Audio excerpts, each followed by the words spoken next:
या ठिकाणी उदयजींच्या पुस्तकाचं हे जे अभिवाचन केलं जाणार आहे त्याच्यामध्ये फार मोठा सहभाग हा श्रीयुत समीर कुलकर्णी यांचा आहे. डॉक्टर समीर कुलकर्णी हे ENT स्पेशालिस्ट आहेत. आपल्याला हे जाणवत असेल की अनेक डॉक्टर हे चिकित्सक जे करतात ते आता चिकित्सक इतिहास करण्यामध्ये सुद्धा पुढे यायला लागलेले आहेत, हे आपल्याला दिसायला लागलेलं आहे. समीर कुलकर्णी हे जसे डॉक्टर आहेत तसे प्रथितयश असे नाट्यलेखक आहेत. ज्याचा त्याचा विठ्ठल हे नाटक सध्या खूप गाजतं आहे, तेही त्यांनी निर्माण केलेलं आहे. आणि म्हणून संगीत असेल, नाट्य असेल किंवा वैद्यकीय क्षेत्र असेल, अशा सर्व क्षेत्रामध्ये संचार करणारं असं हे अष्टपैलू व्यक्तिमत्व आहे.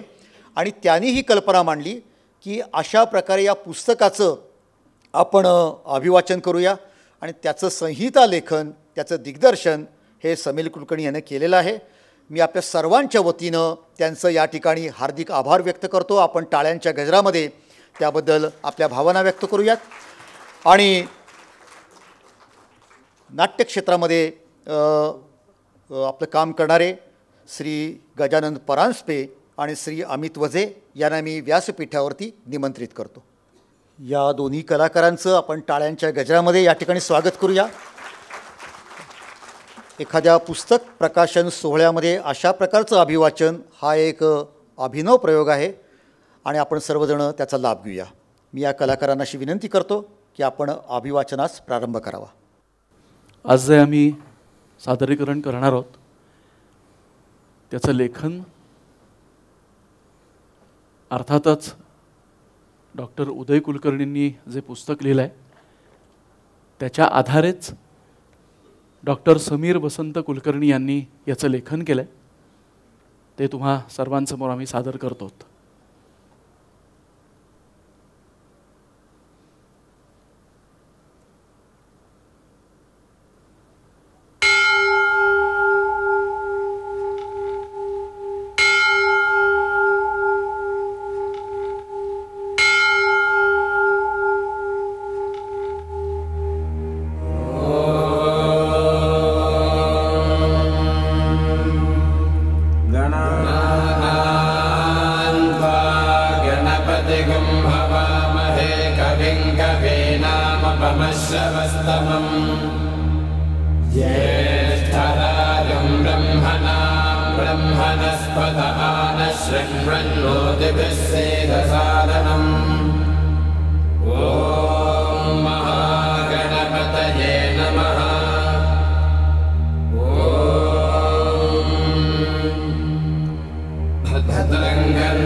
कोण गाडी गाडी नारळाला मारताय?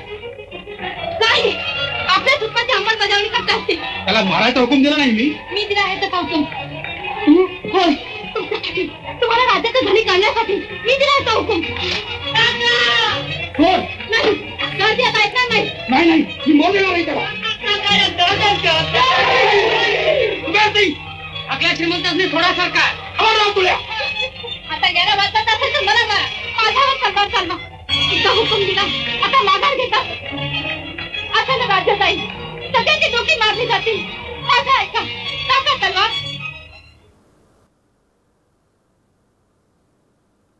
30 ऑगस्टला थॉमस मॉस्टिन हा इंग्रजांचा वकील पुण्यात उपस्थित होता. त्यानं दुसऱ्या दिवशी म्हणजे 31 ऑगस्टला आपला अधिकृत अहवाल मुंबईला पाठवला. त्यात तो लिहितो, यावेळी नारायणराव झोपला होता.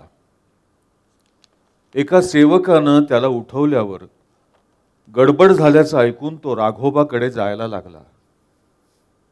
राघोबाई खाली येत होता.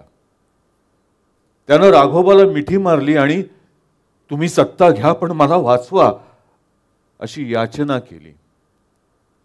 त्याच्या पाठीवर वार झाला होता. त्याच्या पाठोपाठ 4-5 शिपाई आले आणि राघोबाला म्हणाले की याला सोडलं नाही तर आम्ही दोघांनाही कापून टाकू. मग राघोबानं त्याला ढकलून दिलं. एक सेवक नारायणरावाला वाचवण्यासाठी त्याच्या अंगावर पडला पण दोघांनाही ठार मारण्यात आलं. मग मुहम्मद इसफनं राघोबाला दरबारात नेलं आणि त्याच्या नावाची दवंडी पिटण्यात आली. हे सगळं फार गडबड किंवा रक्तपात न होता पार पडलं.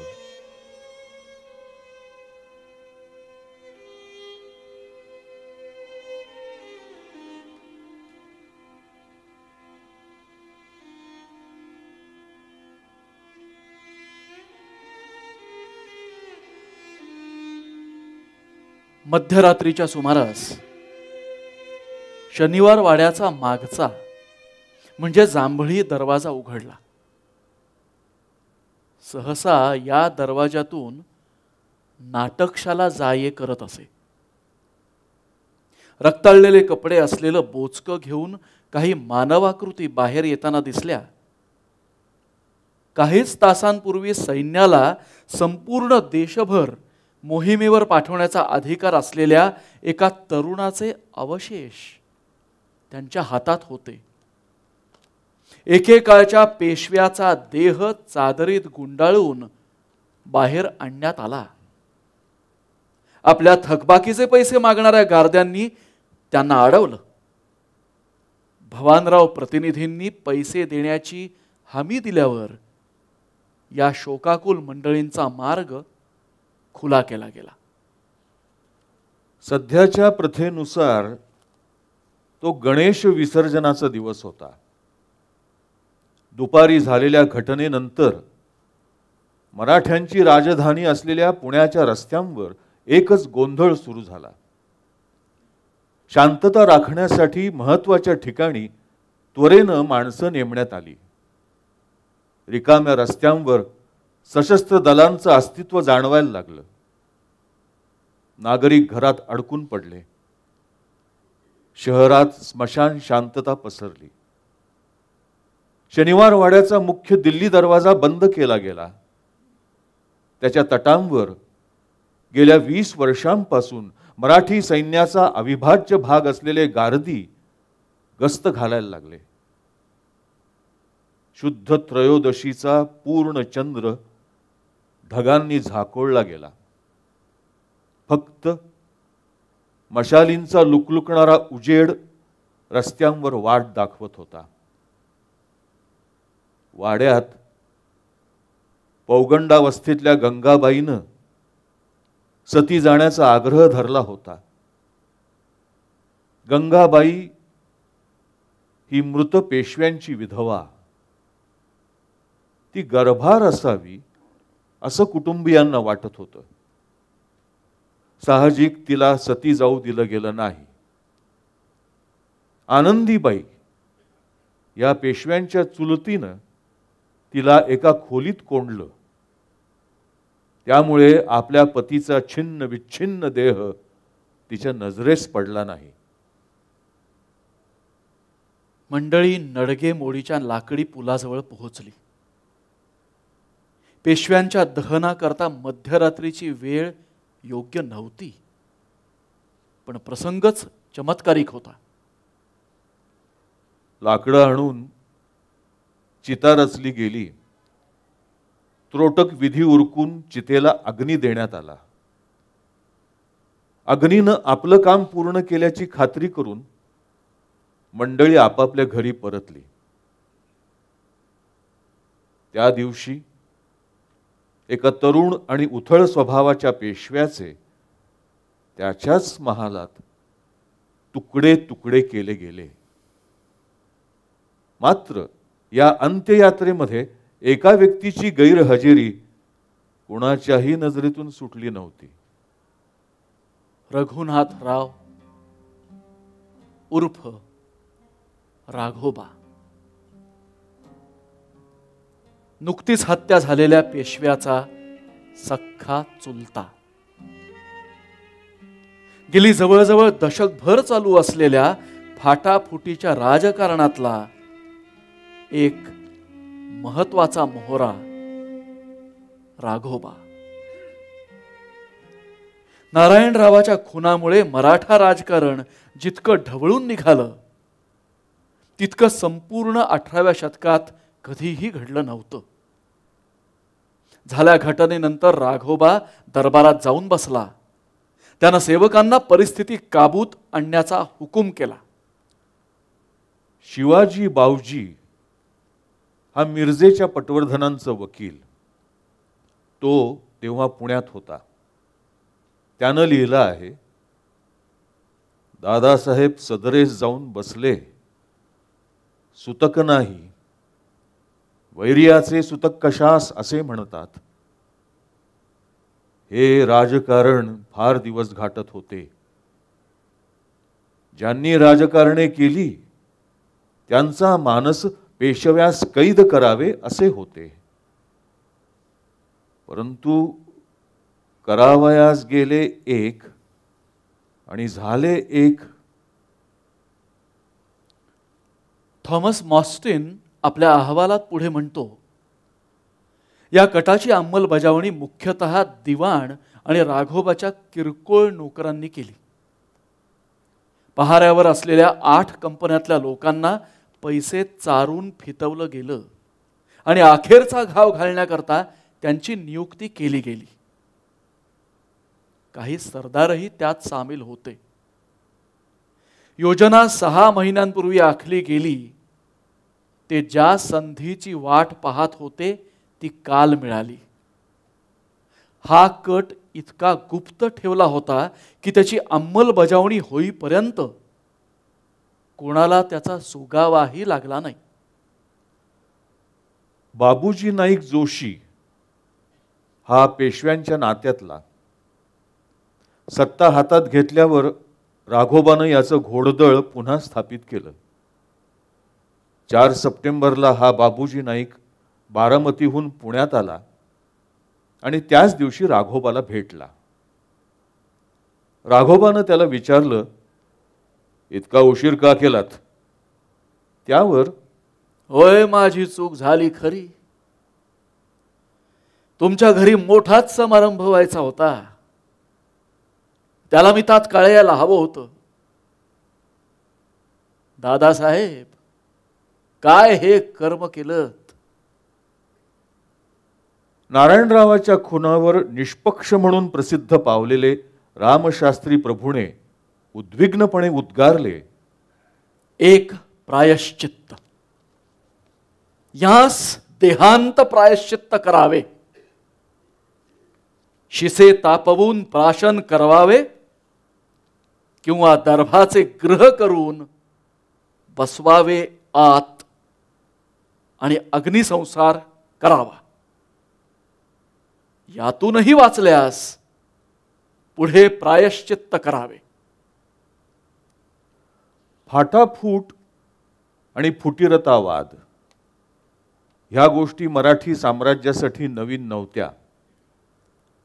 1761 मध्ये नानासाहेबांचं निधन होईपर्यंत अशा प्रवृत्तींना लगाम लावता आला किंवा लष्करी बल आणि राजनीती वापरून त्यांना शांत केलं गेलं.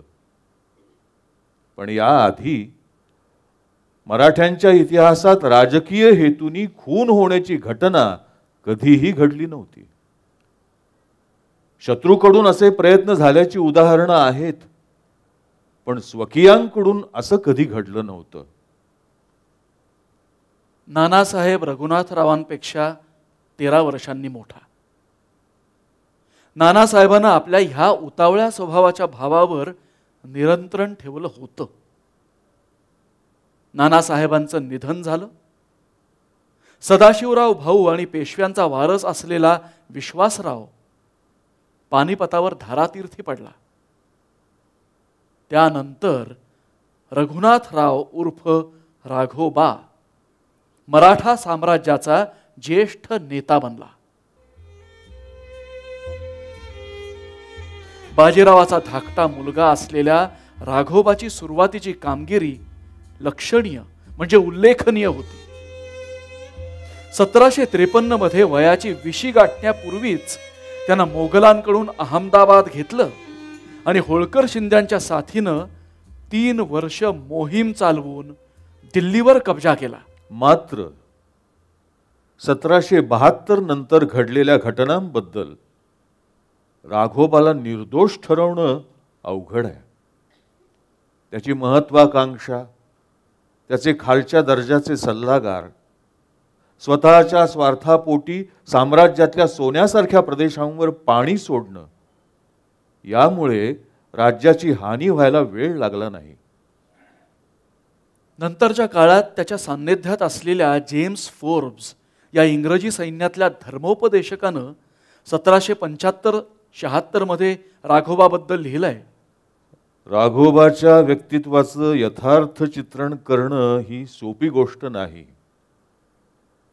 त्याच्या स्वभावाचे इतके पैलू आहेत की त्याचा मोठा गुण कोणता हे सांगता येणार नाही. नानासाहेब पेशव्यांच्या कारकिर्दीत तो कार्यक्षम, शूर आणि दिलदार आहे असं वाटत होतं. त्यानं हाती घेतलेल्या प्रत्येक कामात यश प्राप्त केलं. याच काळात त्यानं आपली महत्वाकांक्षा लपवून ठेवली होती. माधवराव पेशव्यांच्या काळात तो कटकारस्थान करतो आहे असा संशय होता. त्याला समजूतदारपणे वागवलं किंवा अगदी नजरकैदेत ठेवलं तरी काही उपयोग होत नव्हता. आपल्याला हवं ते मिळवण्याकरता काहीही करायची त्याची तयारी होती. राघोबाच्या वागण्यात खूप विसंगती दिसत. लढाईच्या वेळी तो वेगानं हालचाली करत असला तरी इतर वेळी तो कित्येक आठवडे आळसात घालवत असे. भावनिक आवाहनाने त्याचे मन विरघळत असे. तो त्यावेळच्या प्रचलित धर्मकृत्यांपेक्षा अधिक अशा कर्मकांडात गुंतलेला असला तरी त्याच्या वैयक्तिक नीतिमूल्यांनी खालची पातळी गाठली होती. आनंदीबाई या त्याच्या पत्नीनं त्याची अंगवस्त्र असण्यावर टीका केली होती. ती म्हणते, गोहोदचे स्वारीस नाटकशाला बाळगिल्या, तेव्हापासून बुद्धीस अंतर पडले. 16 जानेवारी 1773 थॉमस मॉस्टिननं नोंद केली आहे. गेल्या काही महिन्यांपासून दरबारात गोंधळाचे वातावरण आहे. अमात्यामध्ये 2 तट पडले आहेत.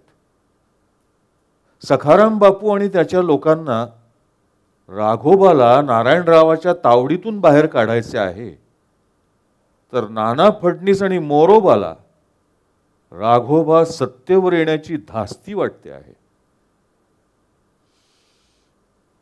माणसाच्या स्वभावातून महत्वाकांक्षा काढून टाकणं ही फार अवघड गोष्ट आहे. केंद्र सत्ता दुबळी झाली की आजूबाजूचे सत्ताधीश राज्यावर कब्जा करण्याचे बेत आखतात. दुही असणं हे राजकारणाचं अविभाज्य अंग आहे. मराठा साम्राज्यात यापूर्वी मतभेद उफाळले असले तरी त्यातून सावरण्याकरता आवश्यक तो शहाणपणा आणि लष्करी सामर्थ्य उपलब्ध होतं. पण आत्ताच्या साम्राज्यात ती ताकद होती का? मराठ्यांच्या इतिहासात बाजीराव पेशव्याच्या या मुलानं, राघोबानं राज्यासमोर अडचणींचा डोंगर उभा केला. त्यानं शत्रूला राज्याच्या मर्मस्थळापर्यंत येऊ दिलं. गोष्ट आहे 1773 फेब्रुवारीतली. राघोबाच्या मुलीच्या लग्नानंतर नारायणरावानं गोपिकाबाई या आपल्या आईला भेटायला नाशिक जवळच्या गंगापूरला जायचं ठरवलं. तेव्हा गोपिकाबाईंचं वास्तव्य गोदा तीरावर होतं. मात्र हा बेत अनेक कारणांनी पुढे ढकलला जात शेवटी पेशवा 14 मार्च 1773 गंगापूरला जायला निघाला. या भेटीत पेशव्यांचं आईशी नेमकं काय बोलणं झालं ते महादजी राम करंदीकर या राघोबाच्या सेवकानं लिहून ठेवलंय. भेटी झाल्या ते समयी नारायणराव यांनी मातुश्रीस विनंती केली की पुण्यास चलावे. ते समयी त्याचे बोलणे पडले की माझे सांगणे कैलासवासी बाळाने म्हणजे माधवरावाने ऐकिले नाही, तसेच तुला करावयाचे असल्यास मी येत नाही. त्यावरून नारायणराव यांनी विनंती केली की जशी आज्ञा होईल त्यास मी मान्य. त्यावर बाईंनी सांगितले, तुम्ही पुण्यास जाऊन दादासाहेब यांस पहिल्याप्रमाणे कैद करून लिहून पाठवावे म्हणजे मी येईन. त्याप्रमाणे शपथपूर्सर पुण्यात जाताच हे काम करून आपणास लिहितो असं कबूल करून पेशवे पुण्यास आले. 1889 साली प्रकाशित झालेल्या मराठा साम्राज्याची छोटी बखर यामध्ये लिहिलंय, मातुश्री बोलले की काही कीर्त वडिलांपाठी कराल की चुलत्या मागे पोट भरून राहाल. 1786 मध्ये मथायस प्रेंगेल हा जर्मन प्राध्यापक लिहितो, पुण्यातला मंत्री आणि त्या तरुणाची आई गोपिकाबाई यांच्यात राघोबाविषयी कमालीचा द्वेषभाव होता. राघोबाच्या अटकेविषयी गोपिकाबाईंच्या भूमिकेबद्दल जेम्स फोर्ब्स कडूनही कळतं. तो म्हणतो, तिचा मुलगा नारायणराव पेशवे पदावर आरूढ झाल्यावर तिनं त्याला तो राघोबाला कैदेत ठेवेल अशी ईश्वर साक्षीनं शपथ घ्यायला लावली आणि त्यानंही तशी ती घेतली. राघोबाच्या अटकेविषयी मॉस्टिननी लिहिलं आहे, राघोबाला खोलीत बंदिस्त करून त्याच्यावर 500 जणांचा पहारा बसवला आहे. त्याच्या पक्षात असल्याच्या संशयावरून अनेकांना अटक करून वेगवेगळ्या किल्ल्यांवर पाठवलं आहे. मातोश्री गोपिकाबाईंच्या बोलण्याकडे कानाडोळा कर असा सल्ला माधवरावनं दिला होता, पण त्याकडे दुर्लक्ष करण्यात आलं.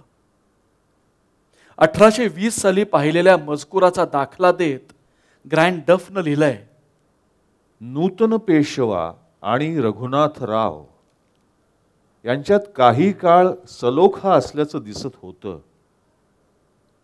पण एकाची आई, दुसऱ्याची पत्नी आणि ब्राह्मण अमात्यांचा मत्सरी स्वभाव यामुळे सुस्वभावी आणि समजूतदार लोकांमध्येही वितुष्ट निर्माण झालं असतं. सखाराम बापूचा कठोर कारवाईला विरोध होता, तेव्हा तो सोडून इतरांच्या संमतीनं 11 एप्रिलला नारायणराव राहत असे त्याच महालात रघुनाथरावाला स्थानबद्ध करण्यात आलं. नारायणरावानं राघोबाच्या पहारेकऱ्यांचे प्रमुख म्हणून सुमेर सिंग आणि महम्मद इसफ यांची नेमणूक केली. बंधनं कडक होती. राघोबा दादाला आपलं निवासस्थान सोडता येणार नव्हतं. राघोबा आणि त्याची पत्नी आनंदीबाई यांना हा अपमान जिव्हारी लागला. साहजिकच या घटनेभोवती संपूर्ण कटाचं जाळं पुढे विणलं गेलं. नारायणरावाच्या म्हणजे रायाच्या खुनाची बातमी 2-1 दिवसात गंगापूरला गोपिकाबाईंपर्यंत पोहोचली. 1730 सालापासून ती पेशवा कुटुंबाची सदस्य होती. पहिल्या 30 वर्षात तिनं मराठा साम्राज्याचा उत्कर्ष पाहिला. नंतर पानिपतवरच्या पराभवाच्या वेळी तिचा ज्येष्ठ पुत्र धारातीर्थी पडला. पुढे काही महिन्यानंतर तिच्या पतीचं निधन झालं. माधवराव आपल्या पायावर उभा राहिल्याचं पाहिल्यावर 1764 साली तिनं पुणे सोडलं. माधवरावाचा अकाली मृत्यू ही एक शोकांतिका होती. त्यानंतर तिचा सर्वात लहान मुलगा असलेल्या नारायणरावावर तिच्या आशा खेळल्या होत्या. त्याचा खून आणि त्यात राघोबाचा हात असणं हे तिच्या सहनशक्ती बाहेर होतं. 1773 मधल्या एका पत्रात तिच्याबद्दल सांगितलं आहे, श्रीमंत मातोश्री गोपिकाबाई मठात राहिली आहेत. 4 घरांची भिक्षा मागून उदरपोषण मात्र करीतात. ईश्वर इच्छेस उपाय नाही. अशा थोरांची ही गती, मग इतरांची कथा ती काय? गोपिकाबाईंच्या इच्छेवर आणि व्यक्तित्वावर उपलब्ध साधन सामग्रीतून प्रकाश पडतो. मात्र नारायणरावाच्या खुनात आनंदीबाईचा सहभाग होता का, ह्या प्रश्नाचं निश्चित उत्तर देता येत नाही. आपला सहभाग नसताना आपल्यावर असे आरोप का केले जात आहेत, हे तिनं नाना फडणीसाला तिच्या आयुष्याच्या शेवटी विचारलं होतं. सारांश फितुरामध्ये नव्हते ही खातरजमा आहे. यादीची अक्षरे धचा मा कुणी केला याची चौकशी किमर्थ न केली. ते काहीच ना करिता उगीच पेचात ठेविले. दैवास उपाय नाही. पुराव्याचे माप माझे पदरात घाला. उगीच साप साप म्हणून भुई बडवू नका. नारायणरावाच्या खुनाच्या 10व्या दिवशी दशक्रिया करून मृतात्म्यास तिलांजली द्यायची होती. त्याची एका बखरीत नोंद आहे. बरेच अधिकारी नदीकाठी आले होते,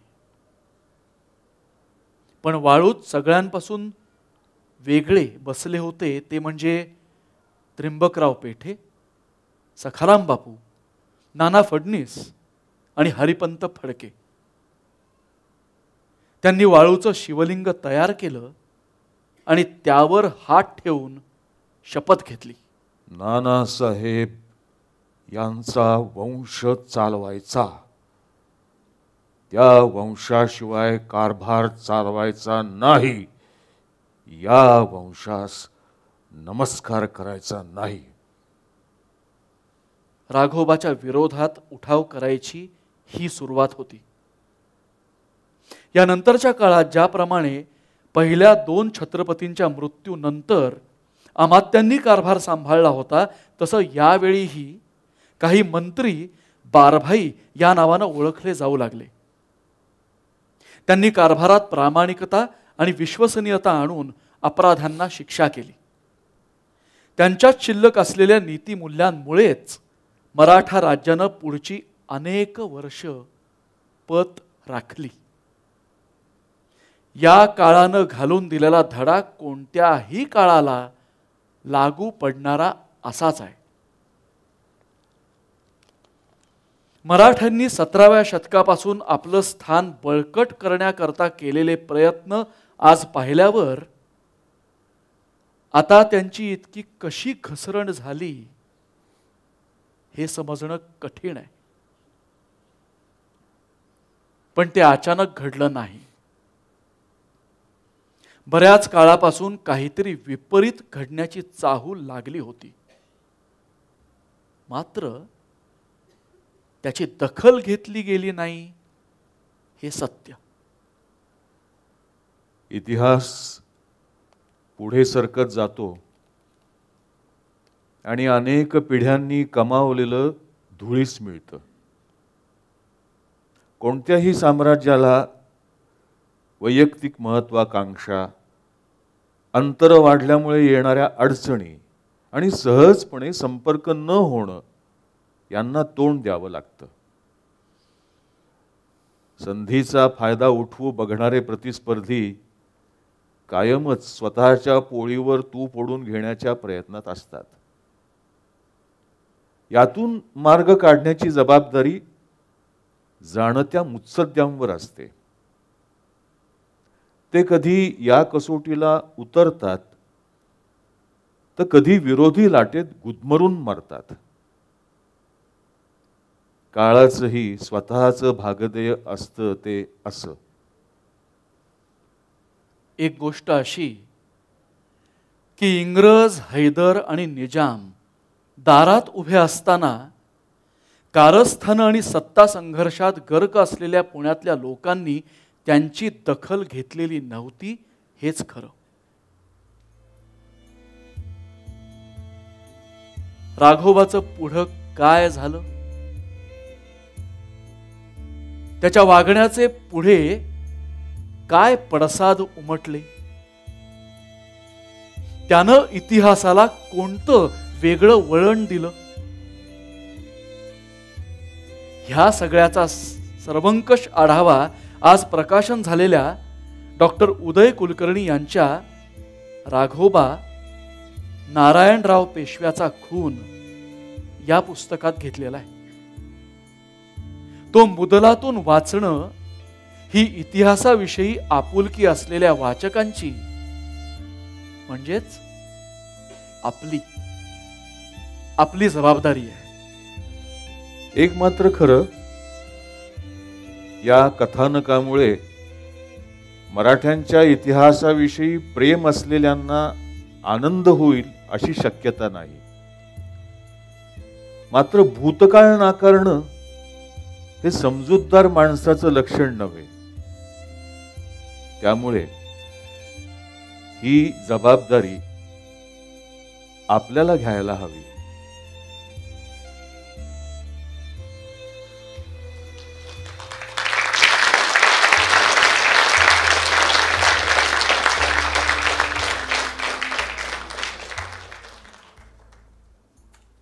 कृपया कलाकारांना विनंती आहे की आपण व्यासपीठावरती थांबावं. मी डॉक्टर उदय कुलकर्णी यांनाशी विनंती करतो की आपण व्यासपीठावरती येऊन या कलाकारांचा सत्कार करावा आणि त्याचबरोबर ऋणनिर्देश म्हणजे आभार प्रदर्शनाचं कार्य करावं. टेबल आणायचं.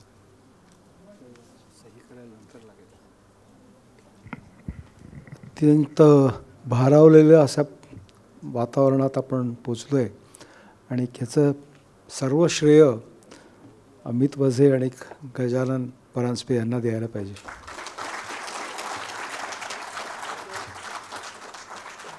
खरं तर असं श्रेय घेणं म्हणजे चुकीचं आहे.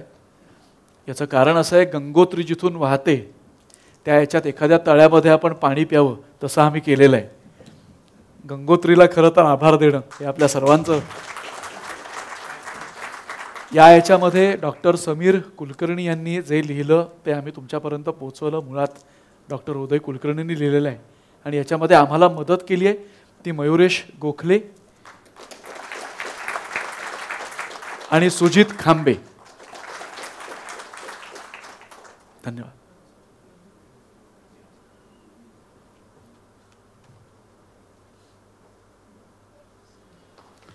माननीय गजानन परांजपे यांचा सत्कार या ठिकाणी संपन्न होतोय आणि त्याचप्रमाणे माननीय अमित वझे.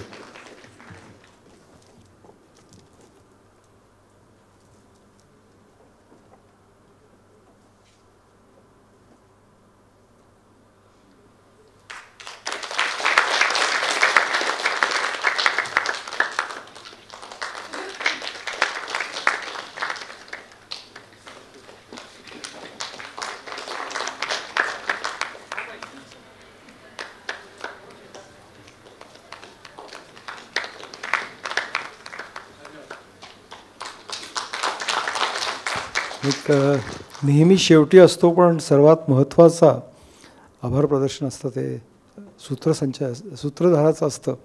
तर मोहन शेटे सरांना मी जरा विनंती करतो.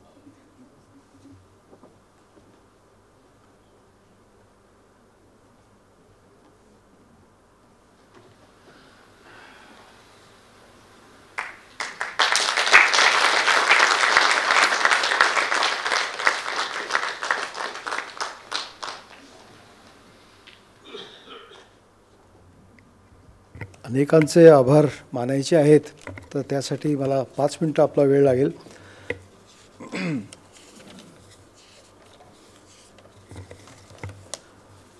आजचा कार्यक्रम आणि प्रकाशन याकरता प्रथम श्री पांडुरंगराव बलकवडे यांचे आभार मानणेच योग्य ठरेल. माझ्या पहिल्या पुस्तकाच्याही पूर्वी आपुलकीने त्यांनी वेळोवेळी एक ज्येष्ठ आणि प्रगल्भ इतिहासाचे वाचन करणाऱ्या अभ्यासकाची भूमिका उत्तमरित्या बजावलेली आहे. मला आठवते त्यांनी अजूनही त्यावेळेला मला जे मूळ ग्रंथांकडे जाऊन बघा, मूळ पत्रव्यवहार बघा, कोणाचे दुसऱ्यांचे सेकंडरी सोर्सवरून पुस्तक लिहू नका हा उपदेश त्यावेळेला दिला होता. आणि त्यामुळे त्यांचं प्रथम मला आभार मानायचा आहे. आणि प्रत्येक मराठी पुस्तकाच्या वेळेला ते आलेले आहेत. आवर्जून त्यांनी आपल्या सर्वांना त्यांचं मनोगत सांगितलं आहे आणि हा सल्ला फार महत्त्वाचा आहे. डॉक्टर विजय बापे यांनी अनुवाद करून तर फारच मोठी कामगिरी केली आहे. ते ज्येष्ठ तर आहेत पण शल्यचिकित्सेतही त्यांचे अनुकरण करावे असे त्यांचे व्यक्तिमत्व आहे. ज्या उत्साहाने ते प्रत्येक पुस्तकाचा स्वैर अनुवाद करतात त्यांच्या भाषेवरील प्रभुत्वामुळे आणि मराठी पुस्तकात मूळ पत्राचे उतारे आल्यामुळे त्या काळाचा जो एक प्रकारचा एथॉस आहे तो वाचकांपर्यंत आपण पोचू शकतो जो इंग्रजीत आपल्याला मिळत नाही. त्यांचे मोठे ऋण माझ्यावर आणि मराठी वाचकांवर आहेत. आजच्या कार्यक्रमाची विशेष झालर आपल्याला लागली त्याचे श्रेय लेखक व डॉक्टर व माझे मित्र डॉक्टर समीर कुलकर्णी जे आज उपस्थित नाही आहेत त्यांना आणि ज्याचा त्याचा विठ्ठल या त्यांच्या नाट्याचे दिग्दर्शक श्री अमित वझे आणि प्रमुख भूमिका असलेले श्री गजानन परांजपे यांच्या अभिवाचनामुळे हा नक्कीच आजच्या कार्यक्रमाचा हायलाईट होता असं म्हणायला पाहिजे आणि त्यांचे आभार मानावे तेवढे थोडे. त्याचबरोबर संगीत नेपथ्य करणारे कलाकार मयुरेश, तेजस, मुक्तल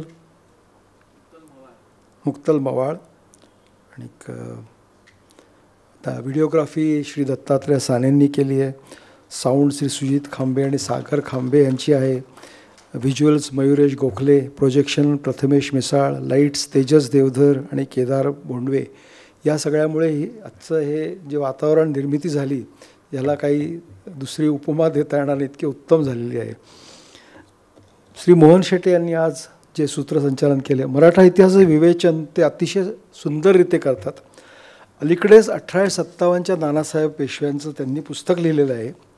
इतिहासप्रेमी मंडळ या माध्यमातून त्यांनी मराठा इतिहासाचे अनेक वृकश्राव्य कार्यक्रम केलेले आहेत आणि अनेक व्यक्ती आणि घटनांवर कार्यक्रम केले आहेत. त्यांना मनापासून इथे सूत्रसंचालन केल्याबद्दल आभार.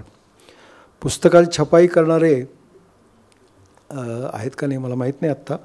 योगेश दाभाडे आणि मांडणी करणारे रोहिणी हे माझे जुने खंदे फलंदाज आहेत अगदी सुजित पटवर्धनांच्या मुद्रा प्रकाशन संस्थेपासून. आणि पुस्तक छपाईचे ओझे त्यामुळे मला विशेष जाणवत नाही.